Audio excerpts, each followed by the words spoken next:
After almost a month and 20 days, we finally reached the day when there are only two teams left. Yes, we started with a total of 8 teams. There were more than 50 matches that were played, intense competition to get into the playoffs. And after the playoffs, some very, very close and crucial matches played in that playoff, a few one sided as well. And finally, we've reached the day of the final. Mumbai Indians, defending champions, looking to become the first team since CSK in 2011 to defend their title successfully. They are up against the pretenders to the throne, Delhi Capitals, through to their maiden final. The man who has been instrumental in taking them there is the man who's been the backroom leader, Ricky Ponting, who had earlier inspired the Mumbai Indians team to their first title in 2013, took over as the coach in 2015, took them to their second title, has actually been the man behind this renaissance of sorts for Delhi Capitals. Back-to-back seasons in the playoffs and now their first ever final. Will they be able to stop the Mumbai Indians juggernaut? They've not managed to do that this season so far. 3 losses to the big guns from Mumbai. But is this the day?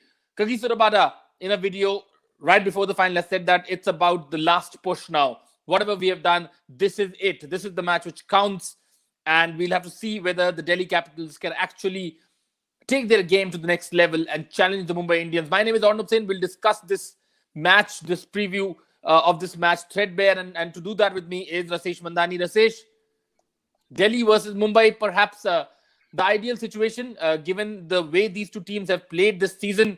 The best teams this season, of course. It's been a little bit up and down for Delhi towards the end of the season, but they have earned their right to be in the finals. And now it is about trying to get the better of the Mumbai Indians.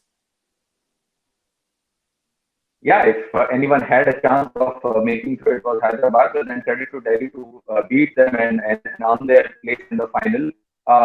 If you're a believer in stats, then they are heavily tilted towards Mumbai Indians. Look, 3 times these two teams have met in the tournament so far. Mumbai has come up trumps. If you go back to history, Mumbai won the title 4 times. Delhi has never even made it to the final. So this is the maiden entry, the Delhi side that is. But I'm sure that is not the message that is going to be sent across in the Delhi Capitals dressing room. Something would be telling his friends, it's a final, it's a big final, anyone can win. Let's create a pressure situation for Mumbai Indians from which they've got no way back. So they certainly got the firepower to certainly a more evenly, sort of a match contest in terms of the firepower on both sides. But it has to be said that there is a Mumbai Indians on some sort of a role. The only thing that they need to safeguard now is this aura of dominance that they'll be able to create around them. If they win this one, it would be the fifth title, and it is for Delhi Capitals to sort of block them from winning. Yes, and who better than Ricky Ponting to actually turn to when you talk about that aura of invincibility that Mumbai Indians have managed to create around themselves. Ricky Ponting was captain of an Australian side which had a similar aura where you just didn't know whether there was a chink in their armor or not. It was that Australian team had one batsman after another who would just keep coming and hitting you with those sucker punches, and then they had the best bowling attack in the world. This Mumbai Indians team pretty much looks like that. They when you enter the ground with this Mumbai Indians team, it seems like you're entering the ring with Muhammad Ali, because they've got so many arsenals. They've got so many weapons in their arsenal that it's very difficult to actually face them, how to beat them. Let's talk a little bit about the things that Delhi can do, perhaps. The one thing that they could do was to change the opening combination, which they have done. Perhaps happened a little too late, but happened at the right time for them. Marcus Stoinis opening the innings with Shikhar Dhawan will be very key if Delhi bat first. And the idea would be if they can bat first, because we have seen earlier Mumbai Indians with the kind of dominating batting that they have, they can actually bat Delhi out of the match. And Delhi haven't really been the greatest of chasers in this tournament as well. So perhaps batting first, winning the toss and batting first would be the ideal way to go ahead for Delhi Capitals. Marcus Stoinis, very, very key figure, very important. Similarly, Ashwin, who did well against Mumbai in the last match, will again be key. And the man who can actually be key, whom I think Ricky Ponting should be able to give a license to go out there and just go for the kill, could be Rishabh Pant. I mean, he's had a mediocre season so far. He hasn't done anything to inspire confidence. But he's a big match player, and we know that. If Pant gets going, and if there's a little bit of confidence, if Pant can be given, and who better than Ricky Ponting to do that? Then I attack to the Mumbai Indians bowling, and that's what you need against a big team like this. Yeah, but both the teams are not, I think, win the toss and bat first, unless you are expecting the new to play a big role. So unless that happens, both the teams will probably try and look to do that. From the Delhi point of view, Stoinis it worked against Hyderabad. Will it work against Bolt and Bumrah? Regardless of whether that happens or not, I think they'll go ahead with that move, because they simply don't have enough resources to turn it around. One option could be to see if they want a bit of stability, open with Rana and place Stoinis at 3. But again, that would be a bit of a defensive move. So they'll probably back Stoinis to get the runs at the top. The one change that I'm expecting them to make is probably bring out Praveen. We might go out an extra leg in front of the power hitting the spin that Mumbai Indians have, something they may not want to do in this round. So they might introduce someone like an Arshad Patel to bowl a few overs and help and expect Stoinis to help him out with that bowler's quota. But that is not where the match will be won. The match will be won or lost in that battle that the Delhi Capitals batsmen will have against the firepower of the Mumbai Indians. Bolt, Bumrah, and Fulton, they're going in with. I think potential patterns would be a bad option. That one opening could be if Bolt is unfit. We expected him to turn up fit, but remember he had a bit of a niggle. So if Bolt is unfit, that could be a bit open for Delhi Capitals to try and capitalize. Yes, but I think if you ask Ricky Ponting and if you ask Delhi Capitals in general, they would really want to play against a fully fit and a top-notch Mumbai Indian side. Nobody wants to play a side which can later say perhaps that one of our key players was injured, so that was the big thing that we were missing. So in a final, everybody, for the sake of the fans also, I think every top gun should be fit, and we hope that everybody plays, because that is when the true colors of a match like this comes out. And Delhi, at some point, if they want to become champions of IPL, they would have to beat teams like Mumbai Indians. They would have to beat teams like CSK. And I think that's what Ricky Ponting would say. They know you've lost to them thrice. That's okay. Today is a fresh match. Today is a new match. And if you want to earn the rights to be called the champions of IPL, then you will have to do it the hard way. You'll have to beat the toughest team in the draw. Stoinis, we have spoken about For this. the fans' point of view, but I think every single thing you try and exploit, if Bolt doesn't play, that's a big advantage. Ask the Chintas, ask DMR, Delhi Capitals fans to be waiting for this. They need a bit of help. So if Mumbai needs a weaker outfit, it would certainly help.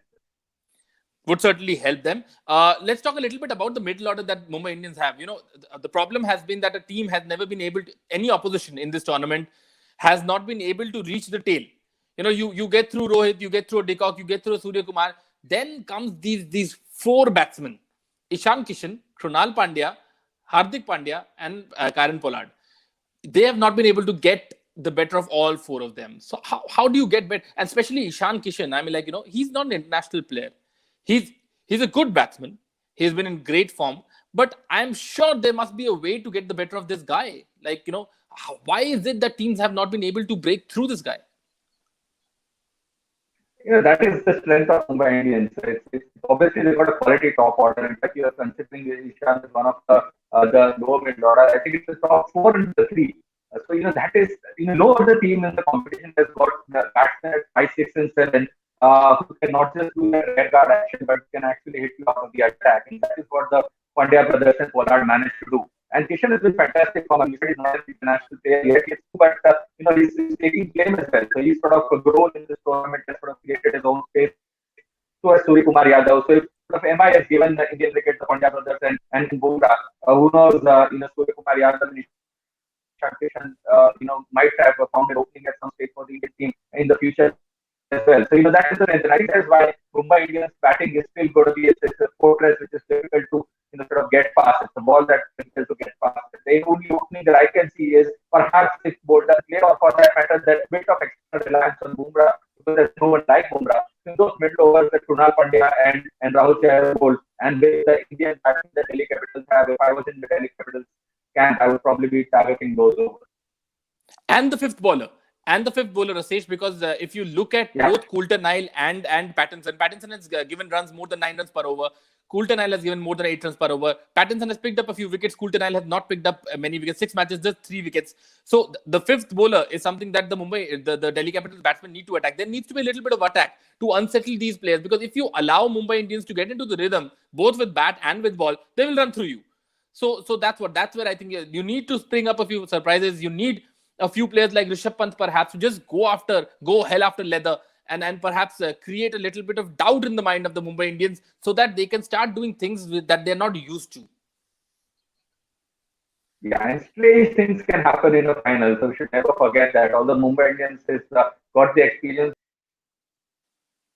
All right, we seem to have lost Rasesh there. And We hope to get him back soon. But what we are talking about is the fact that in a final, in a pressure cooker situation, anything can happen, and that's what Delhi Capitals should be hoping for. Because if you look at just from the point of view of stats, as Rasesh was mentioning, it is very difficult to look beyond Mumbai Indians because of the kind of domination they've had. Whether with bowling or with batting, they have dominated all teams, and they've dominated Delhi. They've beaten them thrice. So I think it's just that little bit of initiative that Delhi needs to take. And Rasesh is back. Rasesh, you were saying. Yeah, just play positive cricket like you were saying, and if you sort of go to corner Mumbai Indians, despite the resources that they have in the pressure of a final can always get to you. You never know how some of the players might not turn up right with the pressure of the final when you're traveling to the ground, when you wake up in the morning. So if all the Delhi Capitals players turn up on the right side of the bed and came up to the collective performance, we just trying to think from their point of view and see try and make this match more exciting. I'm pretty sure the Delhi boys are up against it. So, and I still believe it's 60-40 in favor of Mumbai. But they certainly got the resources if they're able to come up with the right sort of attitude. Yes. Yes. Sorry, I was responding to a chat there. All right, then. So we have pretty much come to the end of the discussion today, and Rasesh's internet has decided to ditch us on the day of the final, it seems. So we'll take this conversation forward later, perhaps, if we can get a better slot for this. But as of now, we've spoken about the strengths and weaknesses of both the teams. As far as the trump card of this match, Jasprit Bumrah is perhaps one man that we need to look forward to, because Jasprit Bumrah has the ability to come and bowl those Yorkers to disrupt the game with his accurate line and length, machine-like accuracy, and he's done that match after match in this tournament. And I think that's something which will be crucial in this match. Again, Rasesh, Bumrah has been your man throughout this season. Any words about him? Yeah, I mean, I think you were also inclined to believe that Stoinis could be the trump card, and I think that is, your sort of thoughts. It's a well-reasoned point. But because Bumrah is in the final, you don't expect him to fail, and because he guarantees you those 4 in the final 5 overs, sometimes 3 overs in the final 5 overs, depending upon the match situation. So imagine you got you sort of got yourself in a position where you suddenly got an outside chance of chasing down 6 in 5 overs. And then you have to confront those 12 deliveries of Bumrah. That makes it that much more difficult task. So, that's why the player of Bumrah's caliber and his accuracy at the death becomes even more lethal in a big match like this. Yes, we'll see whether Bumrah can deliver one last time this season. He's filled in the shoes of Malinga really well, his mentor over the years here at Mumbai Indians. And in his absence, Bumrah has actually taken the lead.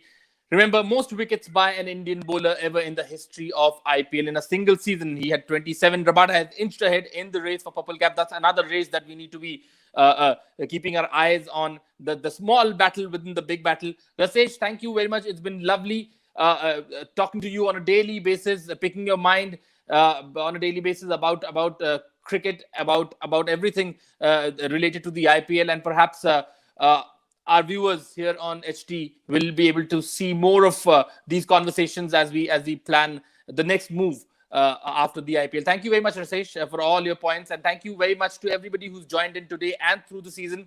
Thank you very much for watching Battleground T20. We'll be back with something new very soon after the IPL gets over. Thank you very much.